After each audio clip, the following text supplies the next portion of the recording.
Megan, obviously a big UFC event, but a big fight in the Ben Olivi household, I guess, as well. So what was the decision process to work this weekend, right? I mean, was that something you discussed or that was an option for you? No, I mean, I work pay-per-views, and he fights on pay-per-views, so we both work. I mean, I think a lot of people don't like that I do, like other wives and stuff. They're like, how do you do that? But it keeps me occupied. I actually really enjoy working when Joe fights because I have something else to focus on. So I'm actually like way calmer for this fight than I would be if I wasn't working, because that's all I have to think about. But I've been doing scripts and fight prep and studying and watching, all different fights that it actually helps me handle the entire process, because it doesn't get easier for me. It actually gets a lot harder. Every fight is like, I'm more stressed and it's like crazier emotions for me. So it's a good distraction.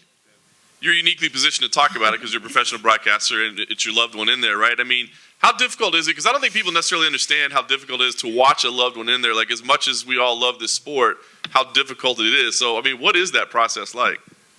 It's the person you love the most in the world, who you have watched sacrifice for months and do everything they can for this 15 or 25-minute period to go their way, and there's nothing you can do to help. It is the most helpless feeling ever, and like I said, I mean, Joe is the person I love the most in the world. He's the most important thing in my life, and to not have any control over the outcome and to just know how hard he has worked and all of the sacrifice and efforts that have been made, it's emotionally the most difficult thing I think I've had to do, as a wife, certainly, and probably in life, one of the most difficult things I've ever had to do. Because, I mean, there's also outside voices, right? So it's not just that, but it's then everybody in their opinion and DMs and this and that and Twitter, and it's so much that I just try and silence whatever I can, because I just can't handle it all. Obviously your professionalism has never been a concern, but do you ask to, like, don't make me speak about his opponent, or, don't make me do the walk-in intro for the opponent, or that sort of thing? Yeah, I mean, that would probably be awkward. So I think that one is just covered with my bosses. But no, it's never been really hard for me. I was his girlfriend back in the WEC, long before people knew we were even dating. We were dating, we just hadn't made it public. And then once we told the Fertittas and Dana, and they were always so good about it, my thing was just to treat everyone like Joe. So, whether it's an opponent or somebody from, I don't know, not that Joe has any rivals, I was going to say from a rival team, but that's not really a thing.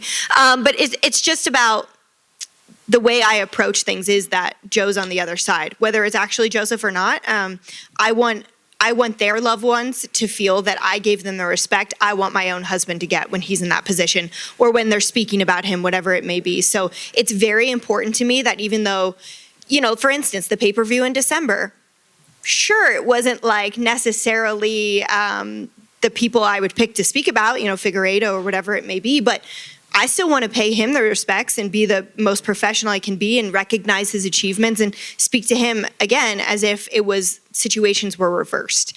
And so it's important to me, and I know that Joe appreciates it too, because we always want to be as professional and, just on that level. We always want to take the high road and things, and that's how I approach all of it. Well, that's clearly the most important fight of the night, but there are 3 title fights happening as well. Exactly.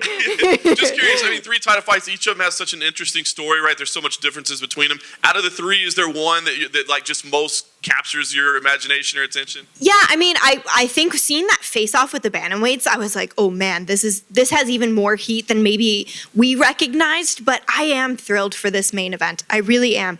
I think Jan is maybe underrated sometimes in terms of how talented he is and what he brings to this matchup. And then how can you not love watching Stylebender all the time? And knowing that history is on the line there for Izzy, it adds something special to the matchup. So I'm intrigued by all 3 of them, but I'm really looking forward to seeing, how Jan comes out there and competes against a guy with a style like Israel, the speed of Israel, and really can history be captured once again. And last thing for me, so much attention is being given to those 3 title fights. Are there any, people that told you a story or matchups or anything on the prelims or undercard that maybe people aren't paying attention to that you think, hey man, keep an eye on this? Yeah, well, I know Dominick Cruzs and Casey Kenny have gotten a fair amount of shine for their featured prelim spot, but I think that is going to be a a really interesting matchup. There's a lot of ways this one can go, and I think it would be very telling for both of their careers and futures. But I'm also, it sounds like I just love the flyweight division, but I like the Tim Elliott-Espinoza matchup. I think that one, they're both very athletic. They're both unique wrestlers. I think that one could be a really fun one as well. Hey, Megan, over here to your left. Hi. How are you? Great, how are you? Good. I was wondering, what do you like about working here at the UFC Apex? Well, that I can go home right after. I mean, for all of us that live in town, to be able to just drive home after the event in 20 minutes and grab some snacks on your way, that's probably what I like the most. But I love the intimate setting. I actually really enjoy it. Listen, you guys all know there's nothing like, a sold out arena and having the fans in there, but there is something special about this intimate setting and being able to hear the fighters if they're talking in the octagon, hear the cornermen so clearly, and really just take it all in, the emotions that come with it. They're very present here. There's no crowd to distract or no, walkout path that they're all the way across the arena and you don't see them. You get to see every part of this. And I think for me, that's really special. It's also easier to navigate on fight night for somebody in my position, like physically, to be able to be in one position and then the next with 2 minutes in between. It does make things easier, but I love the Apex. I would not be mad if we had every fight at the Apex from now on. Yeah, from like a broadcast perspective, because it's kind of like a one-stop shop, right? Yes. There are several studios around, so you can get a lot of work done in a few hours. Oh, for sure. I mean, that studio is absolutely incredible. It is state of the art. It is beautiful. I mean, when you walk in there, you're just like, wow, I get to host a show in here. Like, it's that nice. But then you have the action right here. So to have a studio show where it's not off-site, it's special. So if the desk analysts want to go sit octagon side, they can. Or the desk host can really be running into the athletes before or after they compete. It does add a layer to us to be able to say, hey, I saw the athlete 3 minutes ago or whatever it may be, plus actually be able to go from a world-class venue, which is inside there with the octagon, to a studio, to even like the viewing area on the second floor. It's all amazing. When you're doing your stand-ups, when fighters are walking out, there's no crowd in here, so can they hear you? Have they ever said anything like, "Oh, I heard what you were saying"? No, I actually have never thought about that. Now I'm going to be nervous. Thanks. Yeah. Wow. But they actually, when I do rehearsals, it's on the TV screens everywhere, and I didn't know that until a fighter told me that they heard me doing their walkout rehearsal hit. They loved it, so it made me feel good. But I never thought about that. I think maybe the walkout music drowns me out. Let's hope. I think so. Thanks, Megan. Thanks. Megan over here. Hi. Haven't done this for a while. There's a lot of emotions, win or lose, and you've been there for so many post-fight interviews, either with Joseph or anyone else. Have you ever had a fighter's team just be like, you know what, Megan Olivi, I felt like you were being biased. I felt like you were rooting for the other one. Never. I've literally never had that. I think probably all of you here know that I don't really conduct myself in that way. Joseph doesn't conduct himself in that way. I think if I was married to somebody who competed on the roster and maybe wasn't as well liked or well respected as my husband Joseph is, it would be different. But he kind of minds his own business. He says hi to everybody. He likes everybody, he respects everybody. So it's never been a problem. I mean, you're going back from WC, even him and Dominick Cruzs when they fought, and Dom had a rivalry with Team Alpha Male, which Joe was on at the time.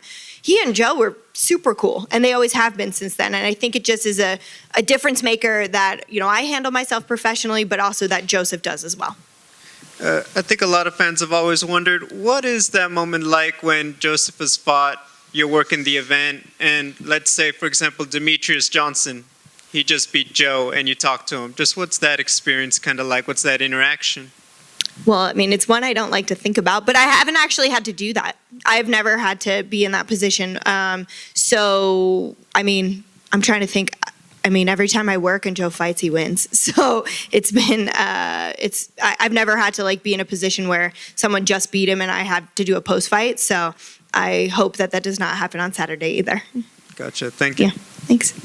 Megan. Right here. Hi. Real quick, thoughts on just Dominick Cruz's return in general? As a fellow broadcaster, you're watching him make the walk again. Yeah, no, I'm really excited for his return. Dominick does his homework, and I think that's what makes him a good fighter and a good broadcaster. He does watch all the film, and he's learning, and he's growing, and he's taking things away from what other people are doing, and he's implementing that into his game.